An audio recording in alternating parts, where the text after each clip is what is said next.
Hello, and welcome back to the next part of the Voiceless Idols Perch. This is a White Album 2 Doujinshi Part 2, so I recommend starting with Part 1. This is basically Setsuna's life in the 3 years without Haruki. After an introductory chapter and everything got awkward, and Setsuna was just kind of a blank slate, kind of a ghost, kind of not really all there. So, she's in a jazz cafe. They are having a live performance tonight, so let's continue from here. I did hear from her. She's going to be a bit late. Again, this is getting to be a problem with her. Oh, really? She's always late. Everyone's frustrated because we can't rehearse properly, and she keeps bringing in random pop songs just because. Ah, yeah, sounds tricky. We were known for being a fairly die-hard place here. It might bring in an audience, but our performance suffers because of it. I'm done playing with her, honestly, even though we haven't played yet. Rikako-san, there's a customer right there. I threw a glance at the woman at the counter. Oh, I'm so sorry. Are you a fan of hers? No, I just happened to stop in, she replied coldly. At a worn-out jazz cafe like this, even though the barkeep has such a terrible personality? Now, see here. She wasn't wrong, which was the worst thing. She is wrong. The bartender's been so nice so far. A young woman like you? How unusual. I feel at ease here. Don't tell the singer what I just said, okay? And don't worry, I'll do my part. All right, I look forward to it. What a dysfunctional band. What an awful, bad vibes. What an awful environment to have to work in. Like, your coworkers clearly all hate you, but oh well, I guess. The cafe certainly was booming that night. The vocalist was a gorgeous, flashy woman, and when she arrived 30 minutes before the start of the show, she was already in a good mood. She must have been drinking with some of the customers. Again, not a very professional thing to do. Not uncommon, but not professional. Attendance was superb, and narrow as the space was, we were fully packed. The customers all seemed to be enjoying themselves. But as I listened to the music, I was feeling regretful. I had allowed physical attractiveness to lead me to a foolish booking. The singing was less than stellar, even speaking generously. I don't know who she'd studied under, but she was a far cry from even the minimum level. Zoinks. That's too bad. Now she must really hate her job. With a show like this, none of the customers here would understand what jazz had to offer. The customers who had shown up specifically for this singer didn't appear to have any ear for jazz to begin with. In other words, I wasn't seeing any prospective patrons. Booking this act had been pointless. It was no better than a bunch of middle-aged men oogling a young lady singing karaoke at a snack bar, kissing up to everyone for applause. That's really harsh. She's doing her best. Like, don't be mean. And I was curious to know what her response was as she sat listening at the counter. I glanced over, and our eyes met.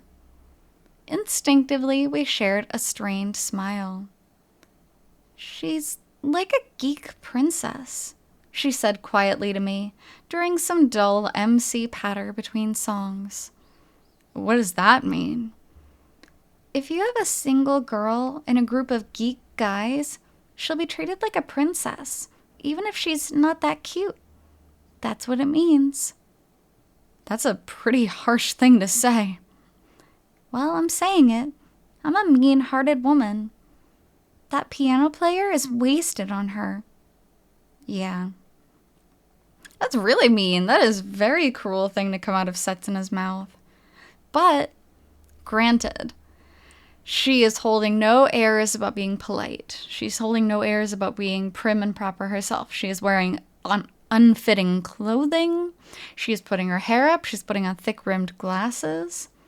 She is not trying to impress anyone. So we can tell, at least from this author's perspective, this is who Setsuna really is.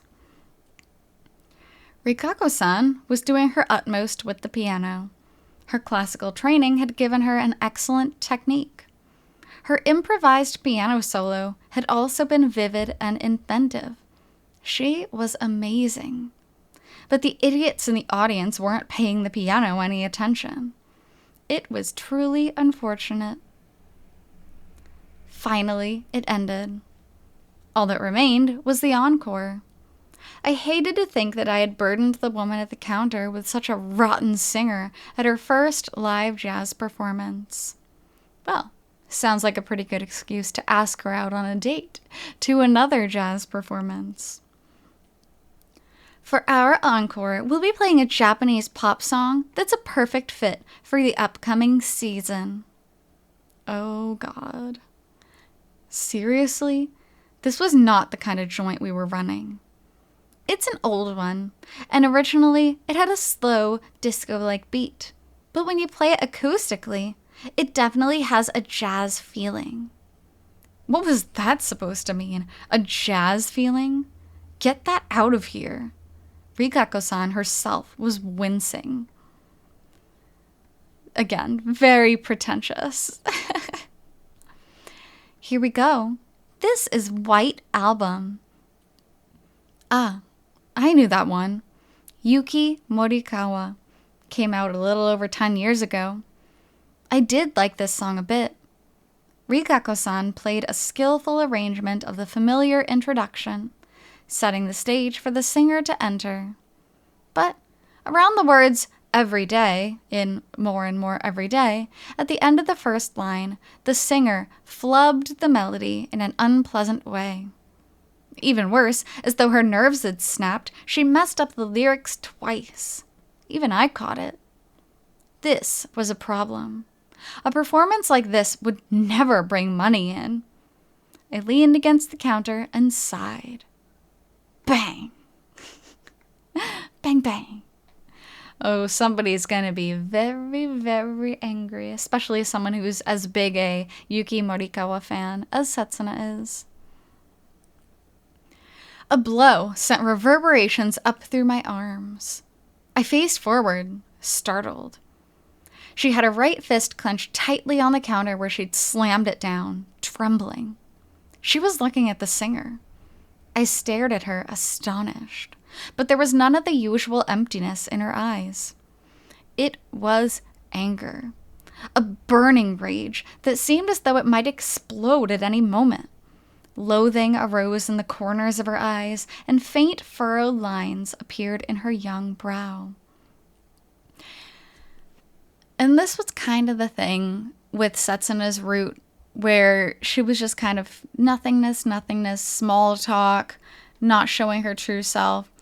And it took a lot for Setsuna to be able to finally get angry enough to be reverted to her true self.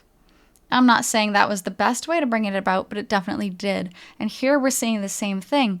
Setsuna was so passive about everything, she's practically dead inside.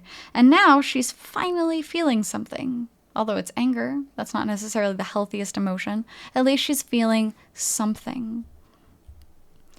We were no karaoke snack bar. We were a jazz cafe, and had been for many years. We'd established ourselves that way in my father's day, and so we had remained. The pianist was no bar accompanist either. She was a professional who had diligently studied classical music in a music college before switching over to jazz. So it would be only natural for us to be angry, with our establishment and performance respectively being used as some kind of karaoke substitute. But for this woman to be angry, I honestly didn't understand it. Why? Why? She muttered. Why did you have to follow me all the way here? Follow? Why did you have to get the melody and lyrics wrong? Why did you have to trample all over my memories? Her voice was so faint that only I could hear it. It was an expression of deep, heartfelt resentment, meant for no one's ears. The performance finally ended. The singer shook hands with the patrons, and the patrons settled their drink tabs and headed out one by one, apparently satisfied. I paid the singer and Rikako-san for their performance fees. When do you think we should perform next? The singer, having seen the audience off and come to the counter, spoke good-humoredly as I handed her a small bottle of beer. I'll think about it. Of course, I had no intention of booking her again, but unfortunately, this was the service industry. You don't want to make a bad name for yourself, or she'll slander you all over her social media, and all those people you just saw will never ever come back. If I refused her outright, it could impact customer traffic. So, having learned from past mistakes, I kept my answer nice and vague. I'm pretty busy myself, so I'd like to schedule sooner rather than later. Rikako-san, when are you open? Huh? Oh boy. Sessions between jazz players were pretty strict, so it was generally starkly clear whether performances would or wouldn't mesh once you started playing. Did she not understand that? Maybe she just needed to be told right out. But it is her job, and she is trying to get paid, so I'm not necessarily faulting her for going out on a limb and trying to get another gig.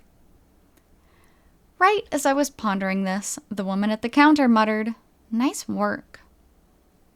Oh, thanks. I'm glad to see we had women in the audience. Singing karaoke is easier than singing to live music, you know. I think if you rented a party room and gathered your fans there to watch you sing, everyone would be happier, don't you? She spoke between sips of wine. That is so rude. You could be as noisy as you wanted there, and no one would have any reason to complain. What do you mean, reason to complain? Exactly what I said. I hated having to listen to you sing. Look, I'm a professional. Who do you think you're talking to? A professional? How exactly? Your English pronunciation is horrendous, and you were screwing up the lyrics all over the place. Setsuna, so brutal, so striking right now. Who cares about the English lyrics? No one understands them anyway. I had thought the same thing until recently, but now I knew differently. Are you serious? It's disgusting that you would sing with that kind of attitude. It's completely disrespectful to the music. If you really liked the song, you wouldn't flub the lyrics. If you don't find your own interpretation of the emotions carried in the lyrics and try to express them, if you don't bother to learn about its background, that's when you screw up. How can you call yourself a professional? You've got a lot of nerve to... Hey, look at me when I'm talking to you. No, thank you. I don't like looking at ugly things. Excuse me? Holy crap. It was too late for me to yell, "Stop." The singer had upended her bottle of beer over the woman's head. And the woman simply resigned herself and took it. Girl fight. The girls are fighting, not in a good way. I don't want you to come back here, I said, looking at the singer. Are you serious? I'm the one who's being disrespected. I agree with her. It's ridiculous that you would call yourself a professional. If you really do like jazz, if you really do like singing, then you should devote yourself more to your craft. That, and I don't condone what you've just done to one of our valued patrons. Please leave. At this, the singer slammed her bottle down on the counter, snatched up her bag, and left. I'm sorry, the woman said in a feeble voice, a towel dampened with hot water, and then tightly wrung, placed on her head. Dude, Setsuna caused a bar fight. I mean, it wasn't really a fight, but it very well could have been. No. Having you say that to her was a real weight off my shoulders, Rikako-san said, drying her hair. You agree, right, barkeep? I certainly do. I think it's soaking into your braids. Is it okay if I undo them? Sure. Wow, that's a really pretty chestnut color. Is this your real hair? Yes. As the cheap hairbands were removed, her long, bright, full hair was released. It became all the more beautiful when dried and combed out. It's the overdone trope of, oh, the girl with hair tied up in glasses is a beauty queen when these 2 quick tips take off the glasses and let down your hair. A true fan would see the beauty in the glasses and braids. I'm just saying. Barkeep, I need another towel. Sure thing. I'm going to take your glasses off. Oh, hang on. I'll wash them myself. I'll wash my face myself. Come on. Oh, wow, look at you. This girl is gorgeous. With her makeup removed, a clear, ephemerally pale complexion came into view. She hid her face with her right arm, but she couldn't hide her faintly colored cheeks and ears. Why would you deliberately wear makeup that makes you look sick? Your skin is so perfect. That's kind of messed up. That's really... It's one thing if you go out and you don't dress up, like you don't wear makeup, you want to wear an oversized sweater, you just want to enjoy things, you want to be talked to, that's fine.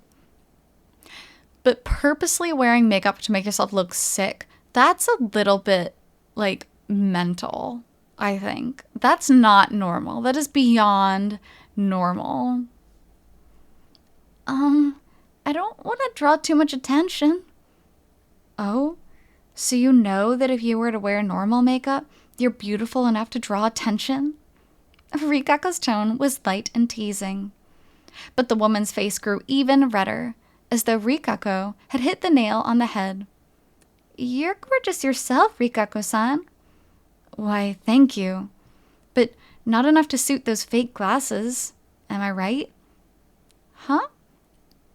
When I walked in earlier, you obviously thought that I was someone else, then got disappointed when it turns out I wasn't. Oh, no, that wasn't it. Well, not that I mind. Rikako-san continued drying her off. I'm not sure if disappointed is quite the right word for it. Yes, I do think Setsuna would be slightly happy and excited to see Kazusa at this point, but she's still pretty raw in her emotions. I think she needs some more time to calm down and process before that ends up happening. Listening to their conversation, I had frankly been shocked. It had never occurred to me that there might be women in the world who wore makeup in order not to stand out. Are you a detective? No, just a student. Actually, how old are you? So rude, barkeep. You're not supposed to ask a lady her age. By the way, do you like singing? Huh? Sorry, is that a sensitive topic? No. Well, Rikako-san peered into the woman's face, smiling. I recalled that she was the type to come on pretty strong when she took a liking to someone. I do like singing, but I don't sing. The woman averted her eyes from Rikako-san. But you knew all the lyrics to the song that piece of trash sang today, right? I was looking at you from time to time. Your lips were moving. I've learned a lot here. Oh, is that so? Rikako-san looked sidelong at me and snorted. You know, I'd love to hear you sing. I just told you I don't sing. And this is tying back into the title. The idol who cannot sing, the idol who lost her voice, the idol who refuses to sing, despite very much being able to, and very much loving to. But that doesn't mean you can't, right? You're not very nice, are you, Rikako-san? If I were, I wouldn't be a jazz musician. So, will you do it? It's nothing worth hearing. What I was just telling her earlier, that was about me. What do you mean? I used to be the queen of solo karaoke. What's solo karaoke? Solo karaoke is so fun, though. You can really put your all into it and not have to worry about other people.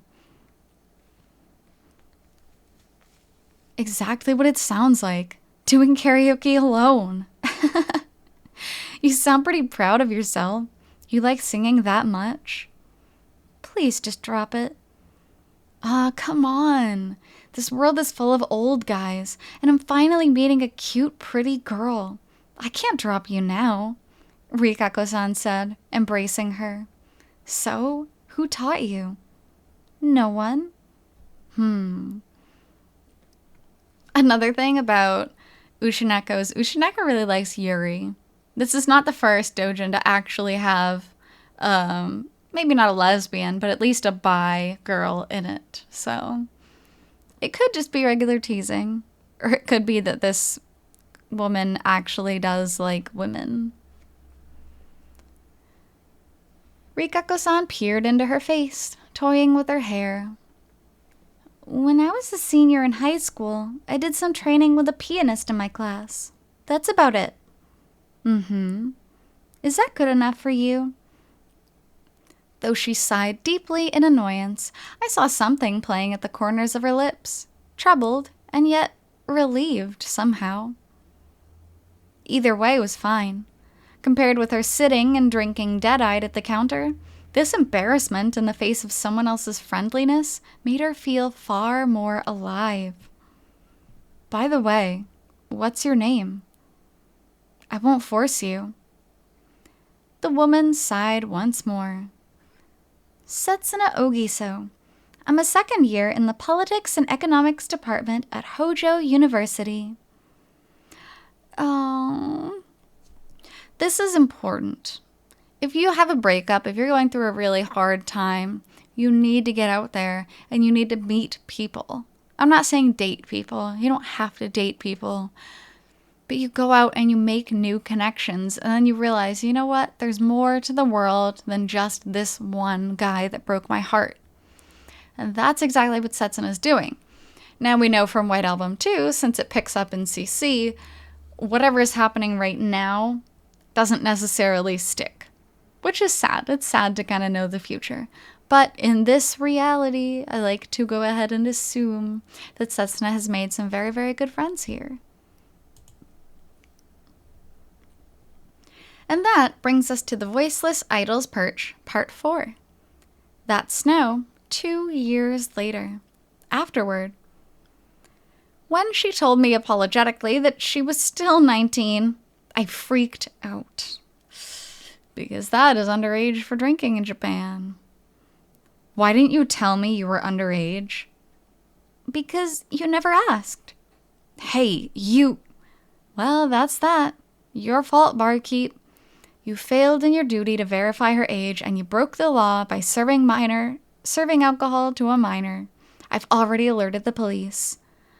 No, hang on. This place is just full of middle-aged guys day after day. It never occurred to me that this gloomy-eyed woman might be under 20.